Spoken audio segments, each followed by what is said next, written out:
So you got your Tip Top Temp, you've cooked on it, and now you're wondering, how in the world do I clean this thing? I'm going to show you how, and it's easier than you think. Hi, I'm Ryan from the Grill Top Experience, and I'm all about helping people cook like a pro with fire. Today I'm going to show you how to clean the Tip Top Temp. This is only after one use, so let me show you what it looks like after an 8-hour pork butt.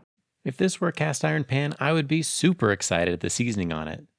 That same coating is all over the spring and the hinge, which could impact how easily it opens and closes to keep the temperature where it's set at. So let's get it clean. Cleaning the Tip Top Temp is as easy as boiling water, so you really have no excuse not to do it often and keep it running right. Add just enough water to a pot to cover it, and then add a little bit of dish soap to help break up the grease. This can also be done in the stove in your house since we're really only using soap and water. Take off the rubber band and drop it in the water. Open the Tip Top Temp slightly so it doesn't close all the way in the water, which will prevent bending the spring. Drop it in and let the soap and water do its magic. So while that's cleaning, I wanted to give you a quick update on how the Tip Top Temp performs. I've used it in a few different situations, and it's always done pretty well. At least it did after the first part of the learning curve. I had to figure out how to set the vents, how to set the numbers to get the temperature that I wanted, but once I had that figured out, it just stayed right in the range the whole time. Now, it did do one thing that I didn't really like, and I'm going to show you that in this clip right here, but just know that was before I finished this deck because I wanted that to really soak in and make it as hard as possible to clean.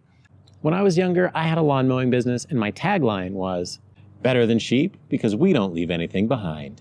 But the Tip Top Temp does leave a little bit behind. You'll get a black ring that sits behind it wherever the Tip Top Temp was if you cook something that was very greasy. You're going to want to clean that up. Now I've let this sit for a while and then let nature take its course, and some of it's already washed off, but let's get it sparkling clean again. This is what it looked like after I cleaned it with just a degreaser right after the cook. I left it out in the rain for a few weeks, which cleaned it up some, but the rest can be removed with some Barkeeper's Friend and a bit of rubbing. After about 10 minutes, most of the coating has come off on its own. The rest needs just a little bit of help from a toothbrush designated for cleaning. Be sure to get any of the gunk out of the springs, hinges, and the flapper, because those are the most important bits. And if anything is worth doing, it is worth overdoing, and that's why I cleaned up the rest with some Barkeeper's Friend. Just put a little bit on a damp paper towel and scrub the entire unit. It'll come out nice and shiny with a perfectly clean spring and hinge. I recommend spraying it with cooking spray to avoid rust, but I live in a desert, so I'm not too worried, but you may need to do it depending on where you live. I also didn't do anything with the rubber band because I want it to last a long time and stay stretchy. Put it back on the Tip Top Temp, and you're ready for another cook.